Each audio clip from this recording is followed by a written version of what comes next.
김광수의 경제데이트 40회 2부를 시작합니다. 안녕하세요. 저는 길경식입니다. 네, 안녕하세요. 서성민입니다. 네, 김광수입니다.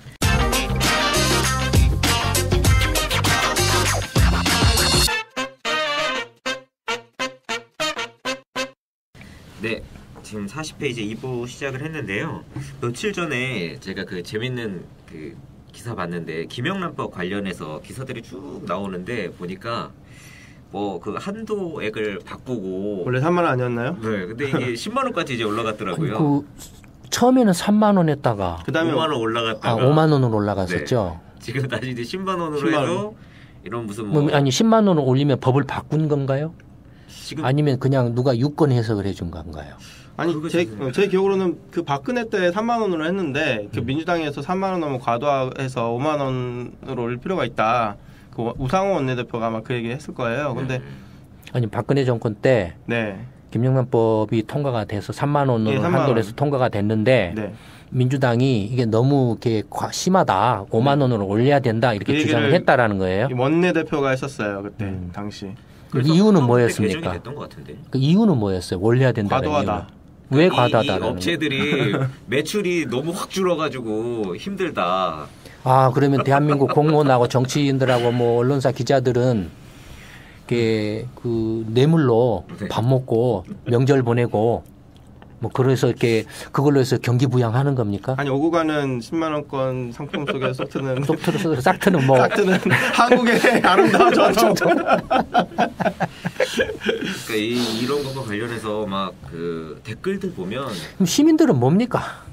근데 이거는 진짜 그 지지자든 지지자를 않는 사람들은 다 화낼 만한 이슈인 것 같아요. 김영란법 자체가 있다라는 것도 사실은 선진국에서 그렇죠. 없는 이런 거 선진국에 이런 김영란법 같은 게 있는지 모르겠어요. 물론 이게 이제 뇌물 주면 안 된다, 엄벌에 처한다라는 건 있어도 3만 원까지는 괜찮다, 5만 원까지 괜찮다 그런 건 없는 걸로 알고 있어요, 제가. 사실 김영란법이라고 얘기하지도 말고 그냥 뇌물 방지법, 네, 금지법, 부정청탁 방지를 위한 방지법으로 얘기를 해야 되는데 그냥 괜히 김영란법 하니까 좀 약간 좀 뉘앙스가 제대로 안 와닿는 것 같아요. 그렇죠.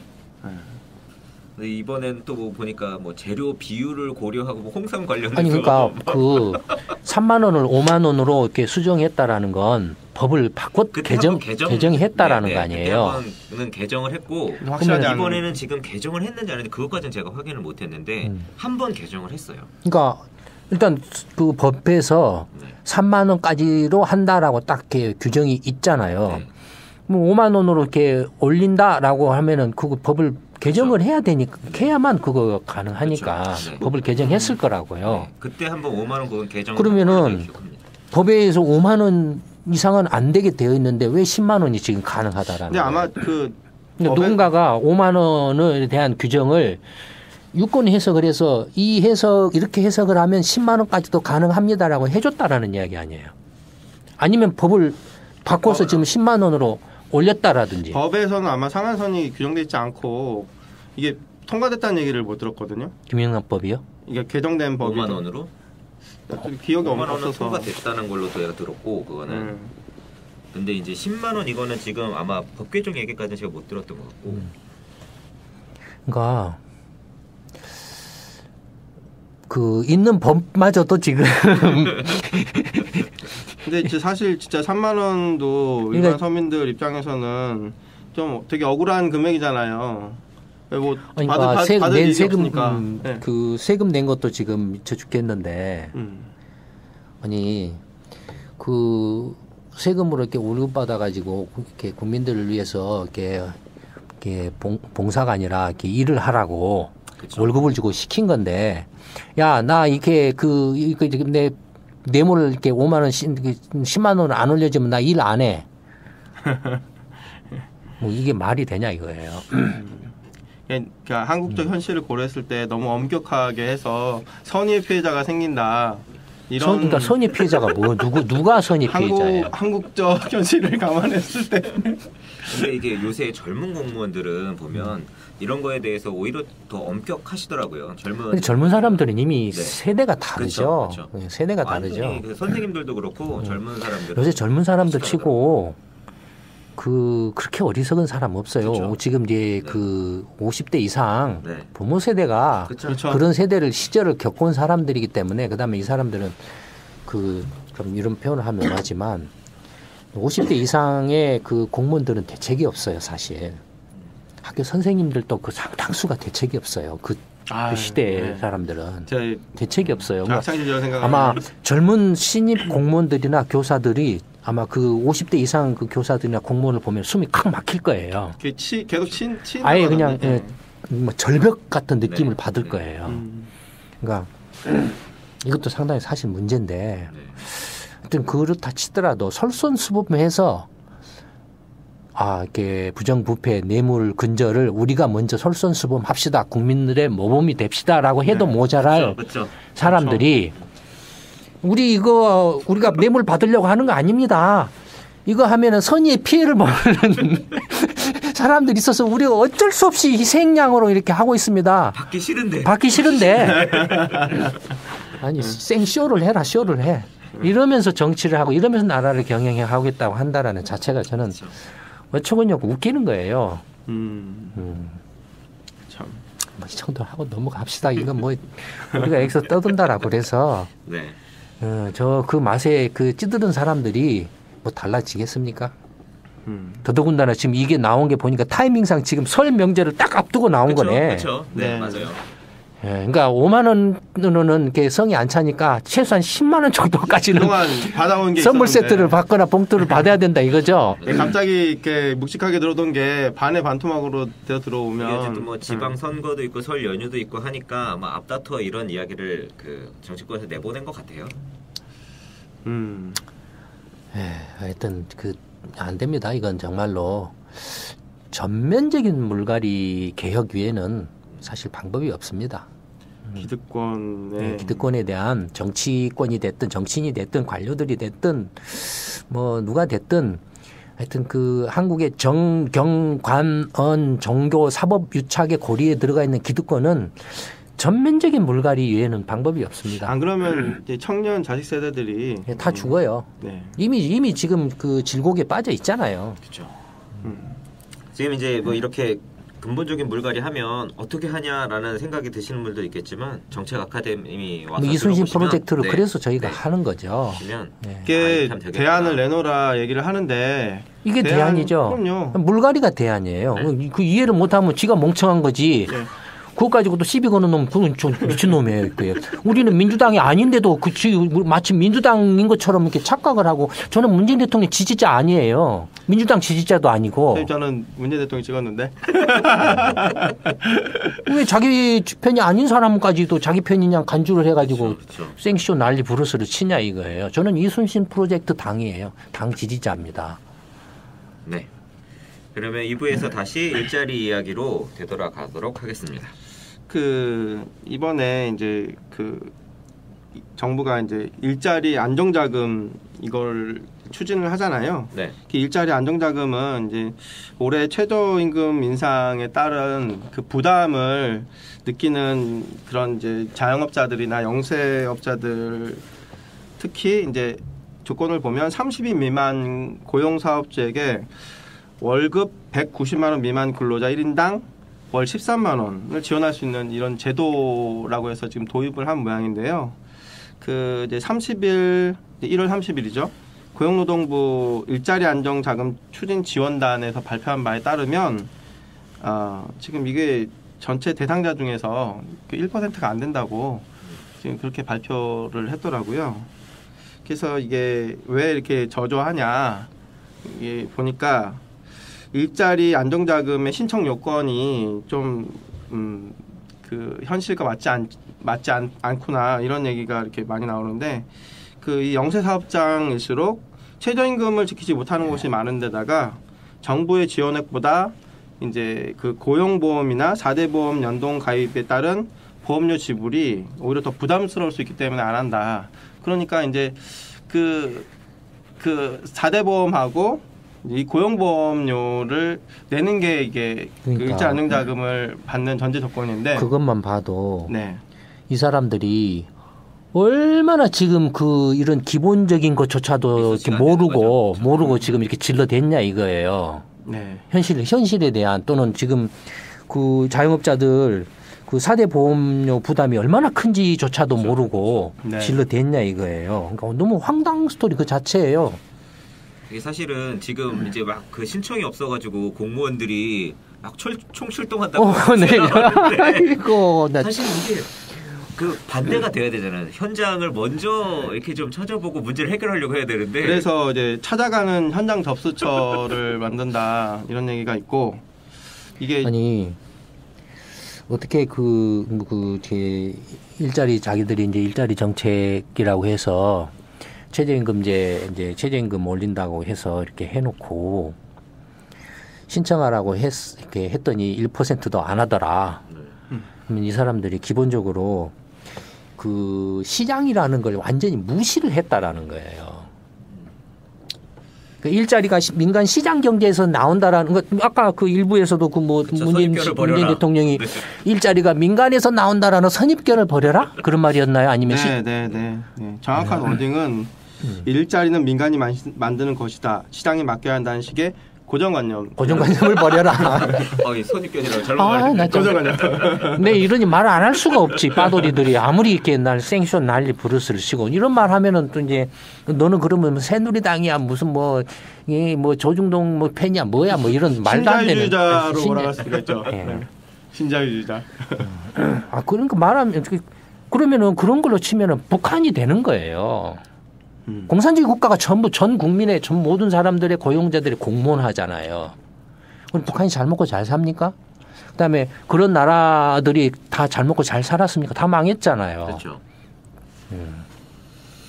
그러니까 이 사람들이 기본적으로 이렇게 시장 경제라는 것이 무엇인지에 대해서는 아주 기초적인 개념 자체가 없어요. 없고 그다음에 일자리 창출하면은 내가 그 위원장으로 감투를 쓰고 있어. 내가 경제부총리야. 내가 무슨 청와대 뭐 경제수석이야. 내가 경제보좌관이야. 내가 대통령이야 하면서 일자리 창출해봐. 시키는. 그래. 그러면 일자리가 막 푹푹푹 나오는 걸로 착각. 이게 누구 스타일인지 아세요? 박정희 스타일. 박근혜 스타일이죠. 박근혜 스타일. 네, 박근혜 스타일이잖아 이게. 그죠. 네, 박근혜 스타일. 네. 박정희 스타일이라고 말도 안 되네. 박정희 때는 그때는 경제가 이제 성장 초기였고 그 무조건 할 거 그냥 그때는 그냥 발로 뛰기만 해도 그쵸. 돈이 벌리는 그런 상황 시대였기 때문에 그때는 일자리가 많았어요. 그러니까 그때하고는 상황이 달라요. 그때 또 진짜 열심히 직장만 다녀도 사실 그렇죠, 집도 사고 이렇게 할 수 그렇죠. 있는 그런 때였죠. 네. 그런 때였죠. 그러니까 어떻게 보면은 그래서 이제 그때가 참 좋았던 시절이라는 이제 그런 착각을 하는 거예요. 나쁜 그렇죠, 기억들도 그렇죠. 분명히 있었을 텐데 지나고 나서 보니까 그러니까 기회비용이라는 그때 만약에 경제 성장 정책을 박정희식으로 하지 않고 또는 민주주의 정치를 이렇게 독재식으로 하지 않고 네. 민주주의 방식에 따라서 시장 경제를 충분히 잘 이해하고 이렇게 어떤 그 굉장히 그 경쟁력 있고 보다도 효율적인 방식으로 했었더라면 어떻게 됐을까? 저는 그래서 20가국 때 장면 정부 참 되게 너무 안타까운 것 같아요. 예, 그러니까 그런 것들을 조금 한 10년 정도라도 좀 몸부림치고 시행착오를 겪으면서 갔었더라면 어떻게 됐을까? 네.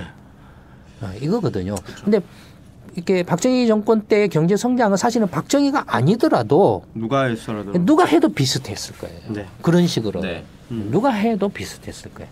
뭐 또 일부에서는 그래도 박정희가 독재를 발휘를 해서 어떤 독재적인 리더십을 발휘를 했기 때문에 끌고 갈 수 있었다 이런 말도 있지만 그건 그 사람들의 생각이고 그렇죠.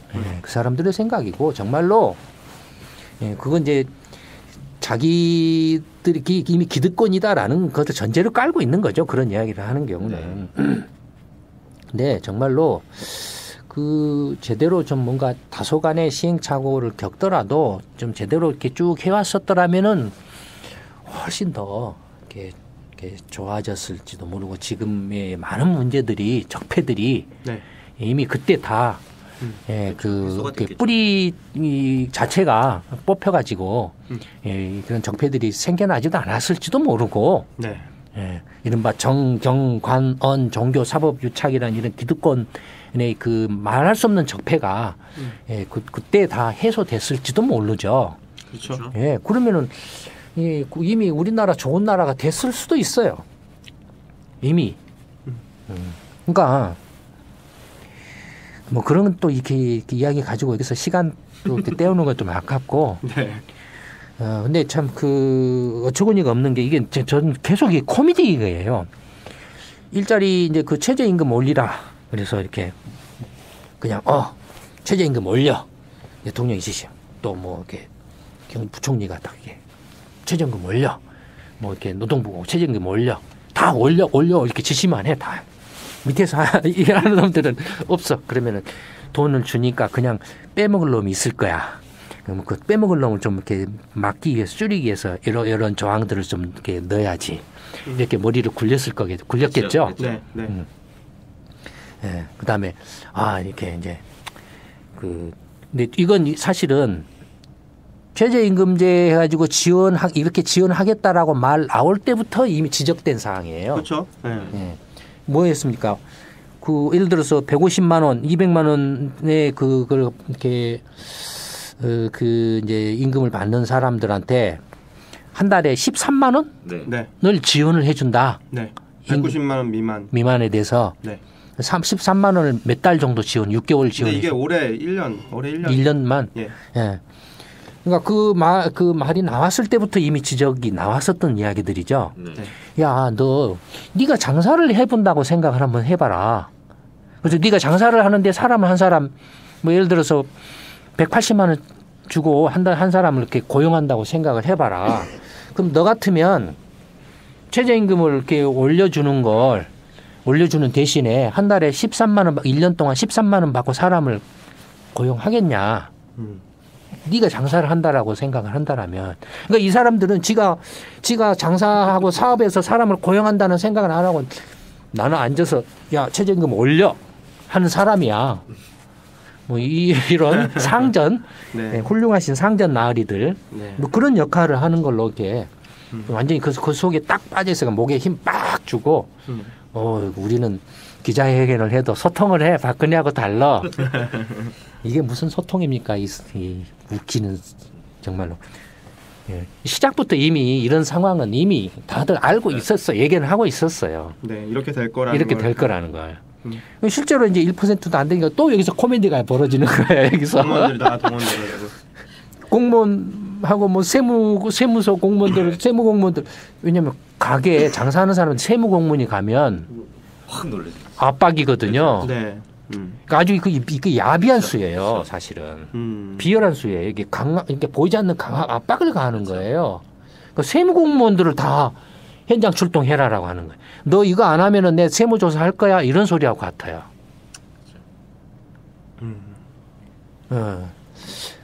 표 떨어지는 소리 뚝뚝뚝뚝 막 들려요. 저는 제 귀에는 막 들려. 민주당 표 떨어지는 소리, 문재인 대통령 막 표 떨어지는 소리 뚝뚝뚝 들려요. 그래도 뭐 지방선거는 근데 그 야권이 완전히 개판이라서 지금 선택 여지가 없어서 네.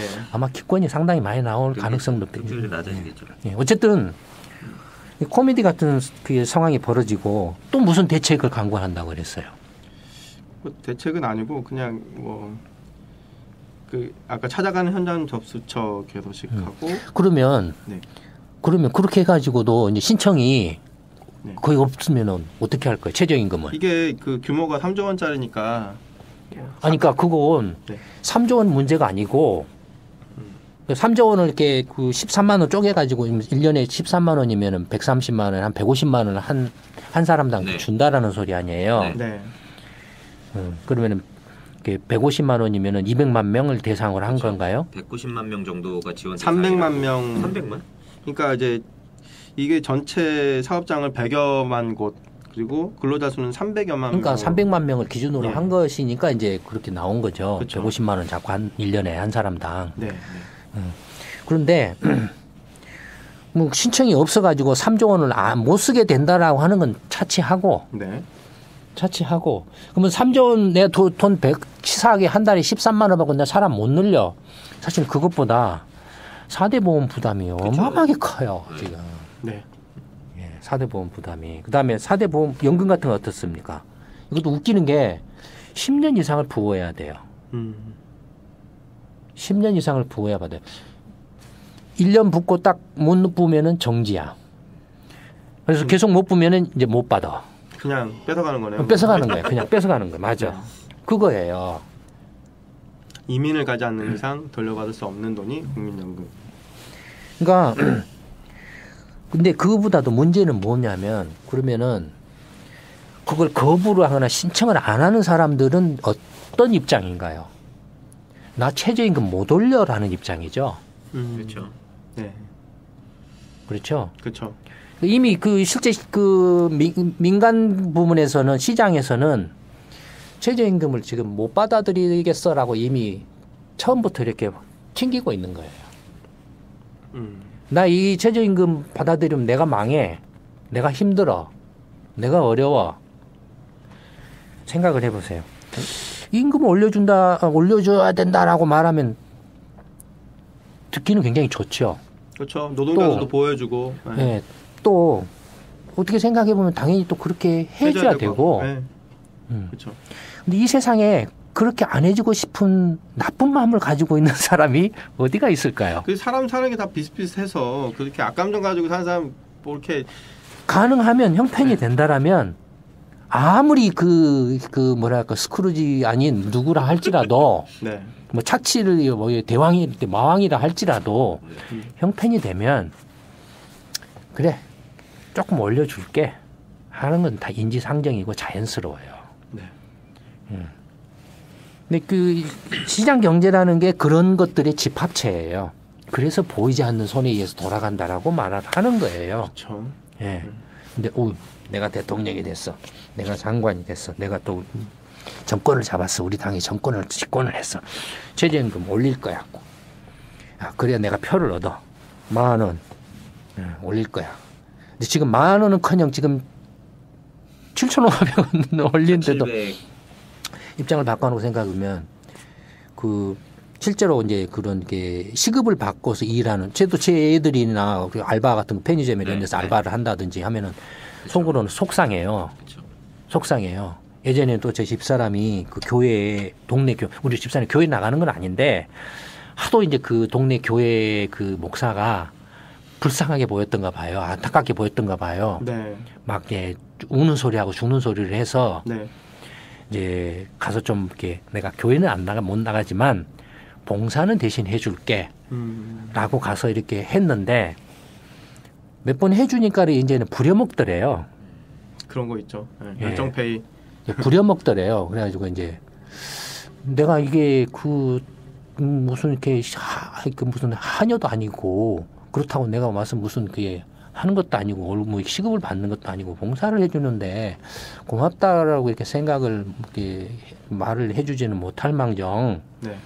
나를 부려먹느냐. 그다음에 그 돈을 직접 또 이제 이게 어떻게 줬냐면 다른 데 가서 시급 아르바이트를 해가지고 받은 돈을 거기다가 줬어요. 그런데 저희 집사람이 이제 그 시급 아르바이트를 하는데 막 화가 나는 거예요, 제가. 화가 나는 거예요. 아니, 이게 무슨 착취야. 이게 말이 되냐. 그렇죠. 화가 나는 거예요. 옛날로 거슬러 올라가면 저도 이렇게 어렸을 때는 그런 일들을 했었죠. 네. 방학 때 그런 아르바이트, 지금은 말하면 아르바이트 그런 것들을 했었죠. 했는데 정말로 조금이라도 더 주는 게 그렇게 좋았어요.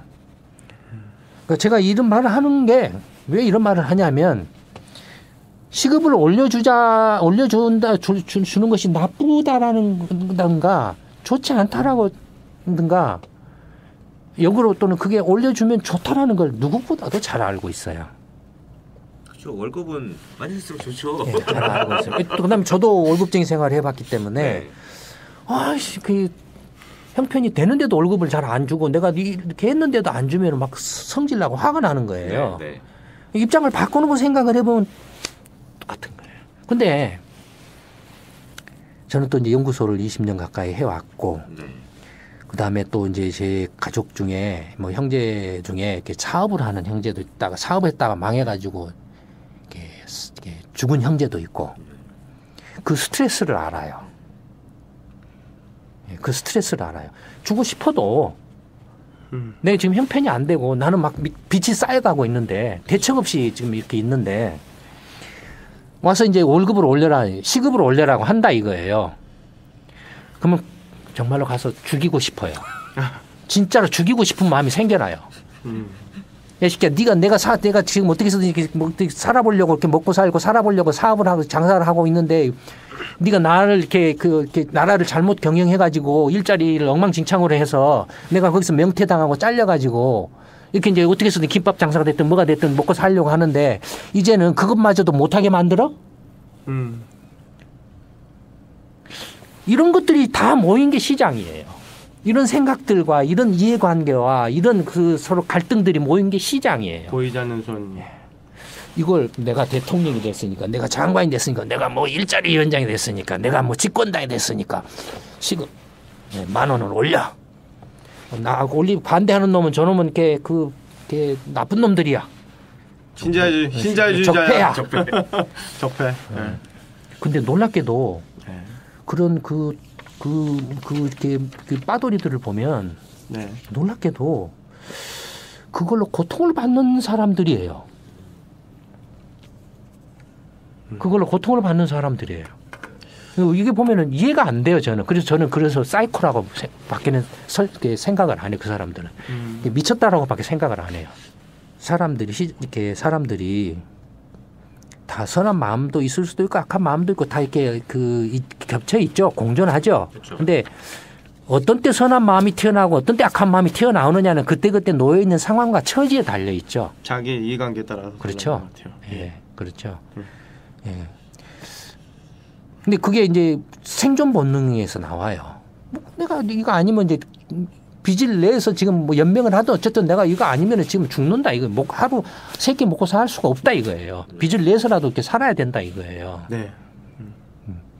그런 거 저런 거 모르고 아니 미친놈들처럼 내가 정권 잡기 위해서 뭐 새누리당 계리됐든 민주당 계리됐든 무조건 모조리 다 나 최저임금 10,000원으로 공약 내세우고 근데 딱 하고 나서 이제 정권 잡고 나니까는 야 이게 이게 좀 말이 안 될 것 같으니까 하도 이제 저항이 심하니까 이제 7,500원으로 단계적으로 올릴 거야. 2020년까지 단계적으로 올릴 거야. 이제 한번 틀고 그다음에 이제 그래도 이제 안 올릴 것 같으니까 이제 그러면은 우리가 보조금을 줄게. 보조금 주지 말고 그거 하지 말고 3조 원 가지고 차라리 사업하는 사람들한테 라든지 아니면은 뭔가 말이 좀 그렇네. 그런 걸 지금 수도 없이 많이 해가지고 말이 그렇네. 대책이 없네 정말로 이 사람들은 정말로. 근데 어쨌든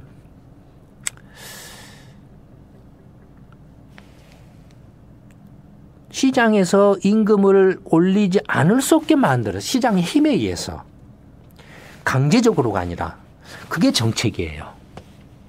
무슨 이야기인지 이해되십니까? 네.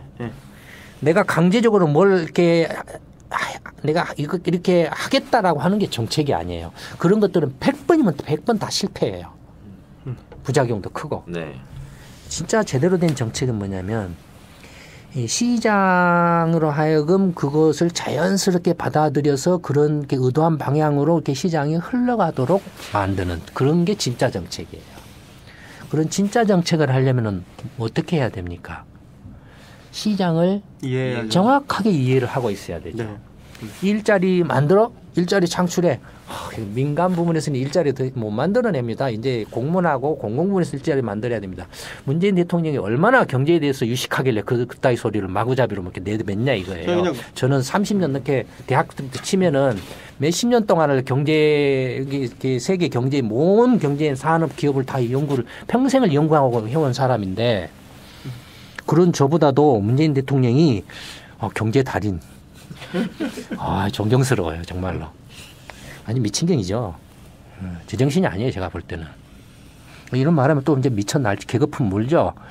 너 저놈 또 이렇게 무슨 자한당 적폐하고 똑같은 놈이네. 무슨 조중동이네. 뭐 이렇게 또 난리. TV 토론하면 되지. 그래. 저를 불러다가 문재인 대통령이 됐든 누구 됐든 공개적으로 국민들 앞에서 TV 토론을 해보자 이거예요. 뭐 기획재정부 장관이라도 좋고 일자리 위원장도 좋고 정책실장도 좋다 이거예요. 공개 토론하자 이거예요. 그래서 제가 개판이 엉터리면 국민들한테 완전히 풍비박산 나서 김광수 저놈 사기꾼이네. 그럼 저 연구소 문 닫고 그냥 산속으로 들어갈게요. TV 토론을 빨리. 왜 이런 말도 안 되는 엉터리들을 계속 1년도 안 되는 사이에 시도 때도 없이 무수히 계속 줄줄이 쏟아내면서 그거에 대해서 그렇게 하면 왜 이렇게 심하게 듣겠다는 심한 비판인데 왜냐하면 이게 위험하기 때문에 그래요. 경제를 망치기 때문에 그래요. 그렇죠. 결과적으로 이건 이제 문재인 정권하고 민주당이 박살나는 지름길이에요. 망가지는 지름길이에요. 제가 그 사람들을 위해서 지금 그 사람들을 생각해서 이런 것들을 이야기를 해주는 건데. 경제 지평에서 이미 다 말씀하셨으니까. 뭐 이제 또 그 공기업 자원 공기업 부실에 대해서는 또 이렇게 이야기를 할 거예요. 지금 시리즈로 나가고 이제 3번 나갔죠. 네. 맛배기로 어땠습니까? 짜증. 욕하면 난리났어요. 근데 문재인 정부가 이걸 지금 이런 부실을 지금 제대로 이렇게 하고 있다고 생각하세요? 그냥 우선순위에서 한참 밀린 것 같던데요. 벌써 쇼를 시작을 했죠. 지난주에. TF를 만들어 가지고 지금 자원공기업 부실 조사를 이렇게 하고 있습니다. 대학 교수 한 명 위원장으로 모셔가지고 완전 쇼하고 있죠. 시간 끌기 하고 있고 이렇게 꼬리 자르기 하고 있고 그렇죠. 뭐 하고 있죠. 근데 그거 생각을 해보세요. 이건 나중에 해야 되는데 그런 자원개발 해외 자원개발 투자를 결정했는데 조 단위 투자 결정을 누가 할까요? 공무원들. 예를 들어서 석유공사 사장이 할까요?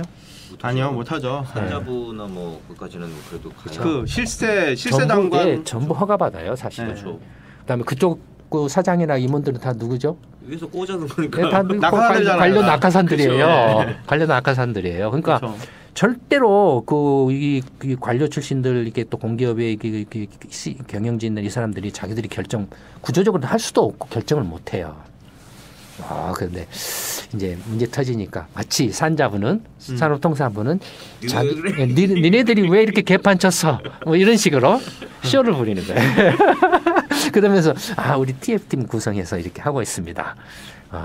그런데 우리 연구소는 TF팀 구성 안 해도 벌써 지금 거기에 대해서 벌써 그냥 순식간에 3개가 나갔죠. 네. 오, 훌륭한 전문가들 다 모여가지고 TF팀 다 구성해가지고 뭐 몇 달 또 돈 뭐 써가면서 또 이렇게 적당하게 나오면은 뭐 이렇게 하겠죠. 근데 그 감사원이 해야 되는 거 아닙니까? 그 나중에 얘기합시다. 여기서 다 이렇게 이것저것 하면 뒤죽박죽이 되니까 나중에 합시다. 다시 한번 이제 마무리로 말씀드리는데 저는 문재인 지지자도 아니고 민주당 지지자는 더더욱 아닙니다. 그렇다고 제가 무슨 구새누리당 계열이나 무슨 적폐에 저만큼 또 이렇게 적폐를 이렇게 타파하려고 이렇게 노력을 해온 사람도 없고, 뭐 기레기 어쩌고 저쩌고 하는데 저만큼 이런 모든 언론으로부터 왕따 당한 사람도 없고, 그다음에 또 지금 현재 야권처럼 지리멸렬하고 그야말로 이른바 이제 기존의 구새누리당 계열이나 구민주당 계열의 이른바 떨거지 뭐 이런 사람들하고는 전혀 또 관계가 없는 사람입니다. 저는 오로지 이순신 프로젝트 당 지지자입니다. 이 정도로 하고 마치죠. 네. 오늘 김광수의 경제데이트 40회 2부에서는 문재인 정부의 일자리 정책 관련해서 이야기를 했는데요. 결론은 어쨌든 소장님과의 TV 토론 적극 추진하면 좋겠다는 생각이 듭니다. 오늘 순서는 여기서 모두 마치도록 하고 다음 주에 또 뵙겠습니다. 감사합니다. 네, 감사합니다.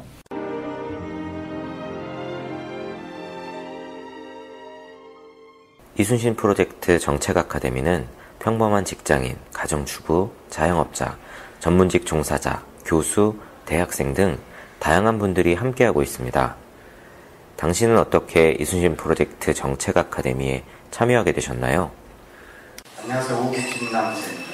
예전에 이제 여기 소장님을 알게 된 게 앞에서도 얘기 나왔는데 주식 투자하다 망해가지고 그래서 제가 해도 망하고 펀드에도 망하고 이해가 안 돼서 시편을 봤어요. 시편을 쭉 이렇게 봤는데 처음에 보니까 어렵더라고요.